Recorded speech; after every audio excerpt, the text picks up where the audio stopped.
अभी कश्मीर में भी इतनी भीषण घटना घटी है, निश्चित रूप से धर्म को लेकर के वहां प्रश्न खड़े किए गए। हृदय तो दुखता ही है, पीड़ा तो होती ही है और दंड होना ही चाहिए, पर इस बड़ी भारी प्रक्रिया के पीछे अगर विवेकशीलता से विचार करके निर्णय किया जाएगा तब परिणामभूत व्यवस्था होगी।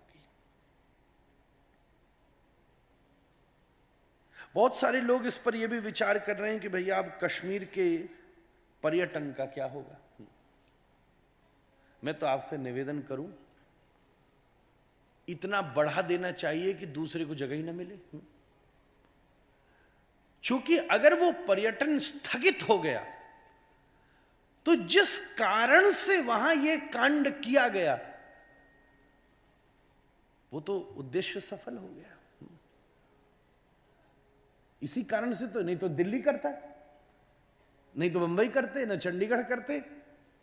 जिस कारण से और उस स्थान के भी उस पर्यटक सबसे आकर्षीय पर्यटक स्थल पर यह कांड किया गया, जिससे श्रीनगर में होने वाली आर्थिक वृद्धि शिथिल पड़ जाए और फिर से वो लोगों को अपठित छोड़कर अपने यहां की रूढ़िवादी कट्टरपंथी बातों को शिक्षित करके इस देश में एक प्रकार से हिंसा को फैला सके। अब बात के मूल पर जाइए। पूरी दुनिया ये विचार कर रही थी, मैं बहुत एनालिसिस के साथ आपके साथ कह रहा हूं, कि पूरे भारतवर्ष में दो धर्मों के बीच में युद्ध छिड़ जाएगा। पिछले कुछ दिनों से सरकार और सब एक्शन कर रही है, अनुशासन कर रही है, पर किसी भी प्रकार की हिंसा इस देश में फैली नहीं जहां की बहुसंख्यक लोगों का वध किया गया हो।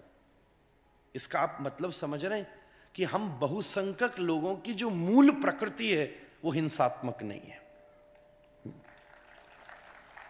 किसी अन्य देश में बहुसंख्यक व्यक्ति का शोषण किया गया हो तो ये कहीं नहीं देखा गया जो इस देश के, इसलिए इस देश को विश्व गुरु बनने की सामर्थ्य प्राप्त होती है।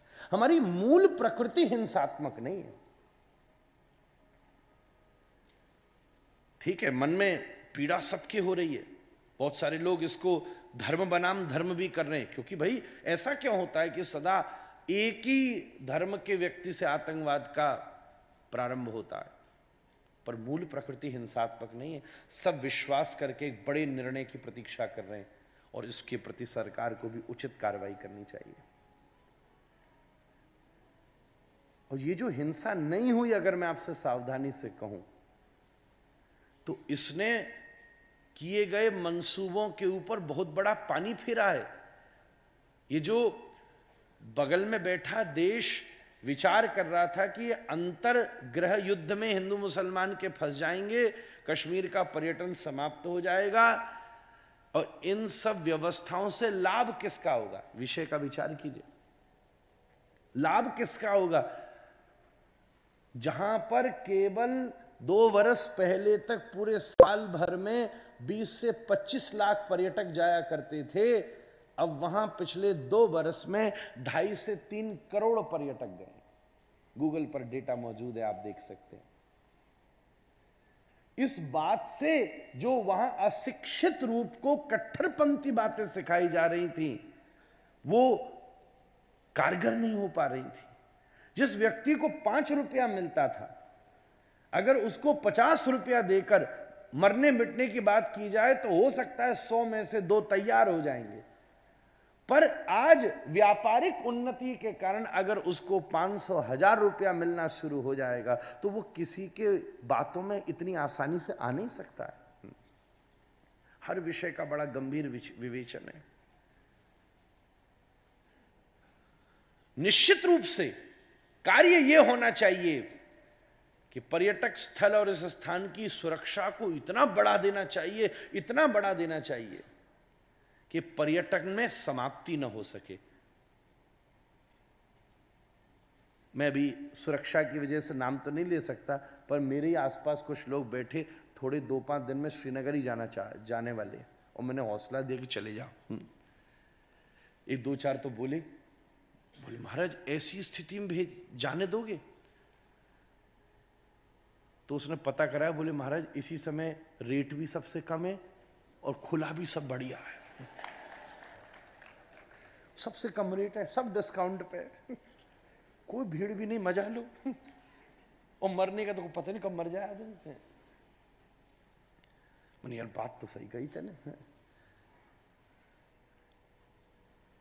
इतना तीव्र पर्यटन बढ़ जाए, और मैं तो सार्वजनिक रूप से एक निवेदन करूंगा, हम ये नहीं कह रहे, ये बात प्रमाण है कि एक धर्म विशेष से ही आतंकवादी उत्पन्न होते हैं, उस पर परिवर्तन होना चाहिए। अगर सच में सबके भीतर धर्मनिरपेक्षता है, हमें हमसे नमाज पढ़ने को पूछकर और नाम पूछ करके मारा गया है, कश्मीर के रहने वाले सभी मुसलमान, सभी लोग अगर सच में इसके प्रति पीड़ित हैं और सहिष्णु हैं, सबसे ज़्यादा वहाँ जाने वाले पर्यटक भी हिंदू ही थे, तो मेरी ऐसी विनती है, और अगर वो धर्मनिरपेक्षता पर, सेकुलरिज्म पर विश्वास करते हैं और सब धर्मों के हित का विचार करते हैं, तो उन सबको मिलकर मरे हुए, शहीद हुए लोगों की स्मृति में पहलगाम के उसी बगीचे के पास में हनुमान जी का मंदिर बनाना चाहिए। पूरे विश्व के प्रति कितना बड़ा संदेश जाएगा, आपके ऊपर लगा कलंक दूर हो जाएगा। मैं तो आपको सलाह दे रहा हूं, अगर सच में आपके हृदय में पीड़ा है इस प्रकार से, क्योंकि धर्म को पूछ करके मारा गया, फिर देखिए पर्यटन कैसा होगा, सबसे पहले अपन ही जाएंगे चोला चढ़ाने, कितना बड़ा संदेश निकल करके जाएगा, आपके ऊपर लगा भी कलंक दूर होगा। जो जो लोग वहां पूछ करके मारे गए, वहीं के निवासी, उसी धर्म के वहां सब लोग, टूरिस्ट गाइड व्यवस्था वाले, वो सब लोग मिले कि हम इसका विरोध करते हैं, दीवार के ऊपर शहीद हुए लोगों का नाम लिखा जाए, और उसी बगीचे में मैं ये नहीं कह रहा कि बीच में बना दो, पर्यटन खराब कर दो, पर कहीं उसी भूमि पर अगल बगल जो उचित स्थान हो, एक सुंदर, बहुत बड़ा भी ना, कोई बात नहीं, हमारा ठाकुर सब जगह खुश रहता है, पर कुछ बढ़िया सा एक हनुमान जी का स्थान बनाइए, सेवा शुरू कीजिए, हम लोग चलेंगे, पूरा विश्व अचंभित होगा और आपके प्रति सम्मान की प्राप्ति हो सकेगी। बाबा तो डोलता ही रहता, बाबा हम आप संग ही चलेंगे, ये भी तैयार है, देखो 2 आदमी फाइनल। कितना बड़ा संदेश जाएगा, विचारशील कृत्य होना चाहिए। भगवान श्री कृष्ण भी सबसे युद्ध कर रहे हैं, पर डायरेक्ट युद्ध नहीं कर रहे। Understand the ethics of establishing a kingdom. ये बिंदु में अप्रासंगिक नहीं कह रहा। श्री कृष्ण ने न शिशुपाल का वध, न जरासंध का वध किया, जो उस समय का सबसे सशक्त राजा था, कुछ नहीं किया, बल्कि महाभारत के युद्ध में भी डायरेक्ट इन्वॉल्व नहीं हुए, पर साक्षी बनकर देखते रहे किसका कारण है, और अर्जुन को गाइड करते रहे। इससे बड़ी राजनीतिक अनुभूति दूसरी नहीं हो सकती। इसी क्रम में जरासंध, साल्व, विदुरथ, पौंड्रक और साल्व जैसे दुष्टों का वध श्री कृष्ण ने ही किया। आवश्यकता पड़ने पर उसकी भी जरूरत पड़ती, पर विवेकशील होकर के निर्णय होना चाहिए। जब ये सब प्रसंग आए तो परीक्षित ने कहा, सुखदेव